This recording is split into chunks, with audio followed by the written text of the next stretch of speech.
Welcome, curious minds, to another deep dive. Today we're stepping into a really remarkable ancient text. It's called the Ākaṅkheyyasuttam, which translates to something like the sutta on things to be wished for. That's right. And what's so, well, fascinating about it is that it lists all these different things someone might wish for in life, a huge range, and then it gives just one answer, one consistent path for achieving all of them. Yeah, it's pretty unique in that way, like an ancient if-then statement for deep personal growth. Exactly. If you want X, Y, or Z, do this one thing. And this teaching, it comes from the Buddha himself. He delivered it to his monks in Sāvatthī at Jeta's Grove.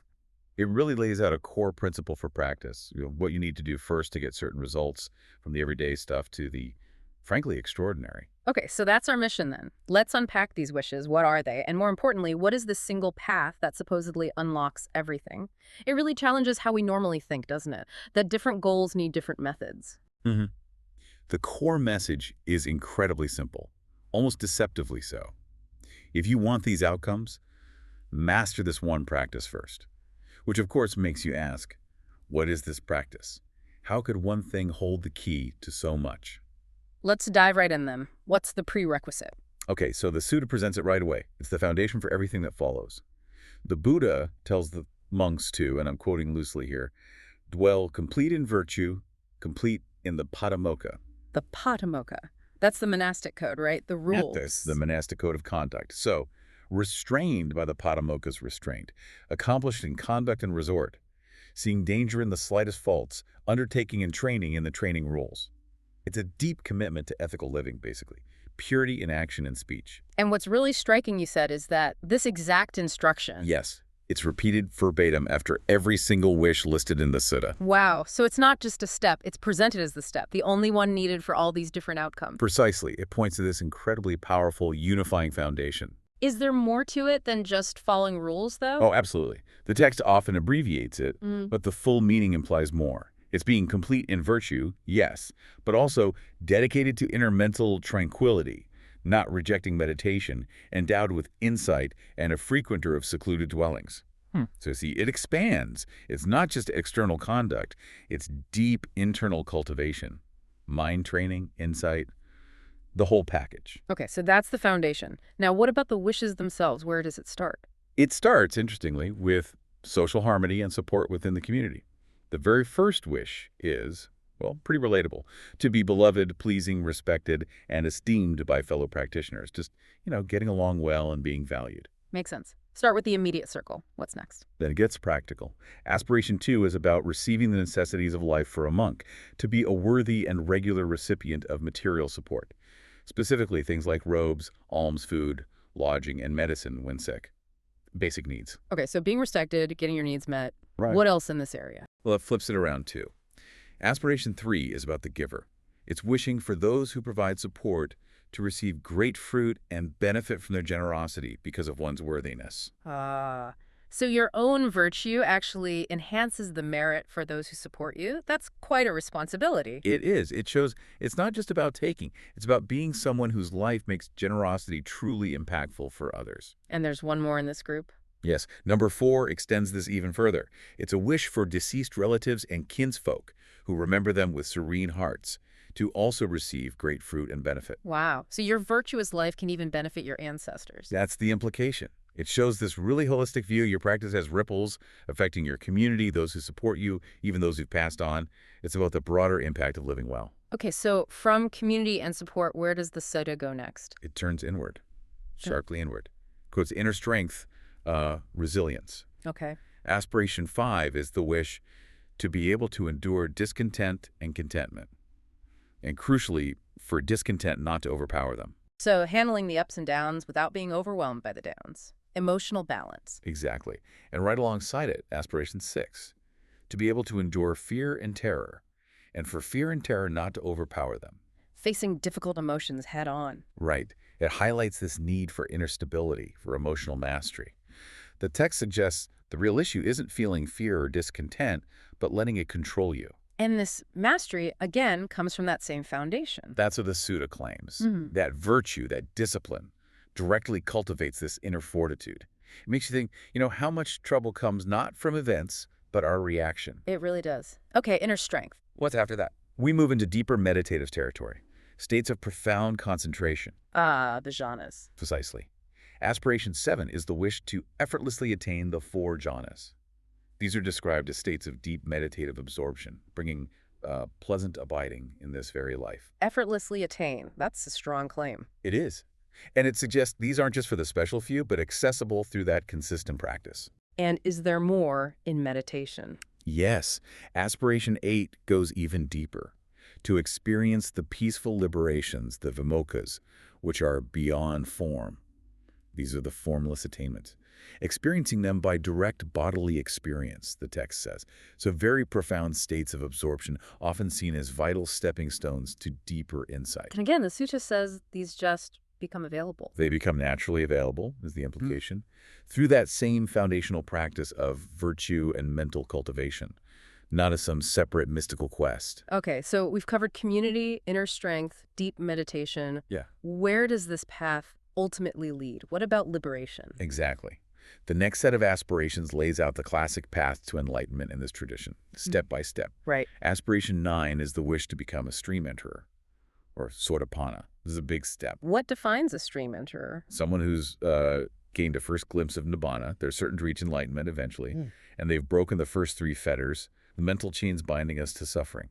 Self-identity, view the illusion of a permanent self, then doubt specifically about the path, and third, clinging to rites and rituals as sufficient for liberation. Okay, breaking those 3, that's the first major stage. Then comes aspiration 10, to become a once-returner, a sakadagami. Once returner, Meaning they'll only be reborn once more in this human realm or similar realms before reaching final nibbana.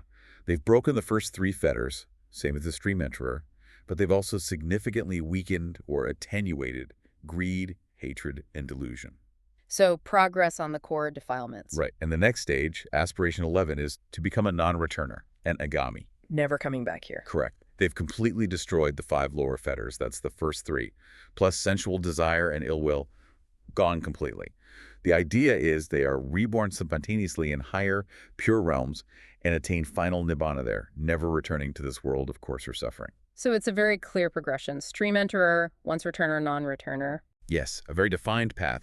And what's, again, so striking is that the sutta presents this entire journey, each step, as a direct result of fulfilling that initial prerequisite. The virtue, the tranquility, the insight. Exactly. That same foundation unlocks this entire path to liberation. It's all interconnected. Okay. Now, things get, let's say, even more extraordinary. The sutta doesn't stop there, does it? Not at all. This next section deals with what are often called psychic powers, or iddhi, and it gets pretty wild. I'm ready. Lay it on me. All right. Aspiration 12 is basically a list to possess various psychic powers. Yeah. And the descriptions are vivid. Things like being one, becoming many, being many, becoming one. Multiplying yourself. Okay. Appearing and disappearing at will, passing through walls, ramparts, mountains without impediment, like moving through air. Wow. Surfacing and diving in the earth as if in water. Walking on water without sinking as if on land. Like miracles from other traditions. Traveling through the air cross-legged like a winged bird. And then maybe the most visually striking, touching and stroking the sun and moon, even those so mighty and powerful. Touching the sun and moon? That's what it says. And finally, exercising mastery with the body up to the Brahma world, the highest heavens in that cosmology. It's an incredible list. Truly astounding. And that's just aspiration 12. That's just a grab bag of iddhi. Then comes 13, to possess the divine ear element, purified and surpassing human hearing. Allowing one to hear sounds both divine and human, far or near. Super hearing, essentially. Okay, what's 14? 14 is mind reading, to know the minds of other beings and persons. The text elaborates, discerning if a mind has lust or not, hatred or not, delusion or not, if it's focused or scattered, developed or undeveloped, concentrated or not, liberated or not. A direct insight into someone else's mental state. Incredible. Then 15.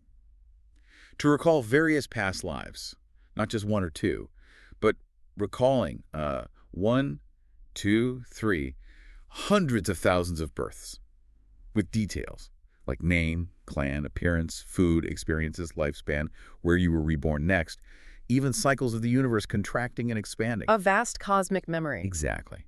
And finally, in this group, aspiration 16, to possess the divine eye, or clairvoyance, purified and surpassing human sight. This lets one see beings passing away and being reborn according to their karma, their actions. So seeing rebirth directly. Yes, seeing if they were lowly or exalted, ugly or beautiful, fortunate or unfortunate, understanding why seeing those who went to bad states due to misconduct and those who went to good states, heavenly realms, due to good conduct. Understanding karma in action visually. Precisely. Now, this is the part that often raises eyebrows. Psychic powers, divine ears and eyes. How does the sutta frame these? That's what's so fascinating. They aren't presented as, random magic tricks or special gifts you're born with. They're presented just like everything else as natural results, potential outgrowths of that same foundational practice. Virtue, concentration, insight, taken to a very deep level. So the implication is that the extraordinary is just. A more refined level of the ordinary is achieved through discipline. That seems to be the perspective here. It suggests that these abilities emerge when the mind is sufficiently purified and concentrated through that core practice. It radically reframes them not as supernatural, but as potentials unlocked through profound self-mastery. Okay, that's a lot to take in. From being liked by your friends all the way to touching the moon and reading minds, is there a final aspiration, the ultimate goal? Yes. The 17th and final aspiration is the culmination of the entire path in this tradition. It's the wish to attain the destruction of defilements, the asavas. The asas. These are the deepest roots of suffering. Exactly. Things like sensual craving, craving for existence, ignorance, the deep-seated mental pollutants or intoxicants. Achieving their destruction means experiencing liberation of mind and liberation by wisdom. Realizing it fully for oneself, in this very life, free from all defilements. This is arahantship, the state of a fully enlightened being. The ultimate freedom. The ultimate freedom. And notice how it ties everything back. This highest goal, this profound liberation. It comes from the same place. It comes from the very same foundational practice laid out at the beginning. Virtue, inner tranquility, insightful awareness. It brings the whole teaching full circle, showing that the path of the most profound freedom starts with and relies entirely upon those fundamental disciplines. So let's try to wrap our heads around this. The Ākaṅkheyyasuttam Sutta lists this incredibly broad spectrum of wishes. Yeah, from basic social harmony to inner resilience, deep meditation, stages of enlightenment, even psychic powers. all the way to final liberation. And for all of them, the answer is consistently the same. Master this core foundation of virtue, concentration, and insight. That's the core message. It's almost shocking in its simplicity, isn't it? It really is. We tend to think, career success needs one strategy, peace of mind needs another, spiritual growth, something else entirely. But this text says, no. Get this foundation right, really right, and all these other things. They naturally start to fall into place or become accessible. So if we step back, what's the big takeaway here? I think it profoundly underscores the sheer power and importance of getting the basics right. Foundational ethical conduct, disciplined mental training, developing wisdom.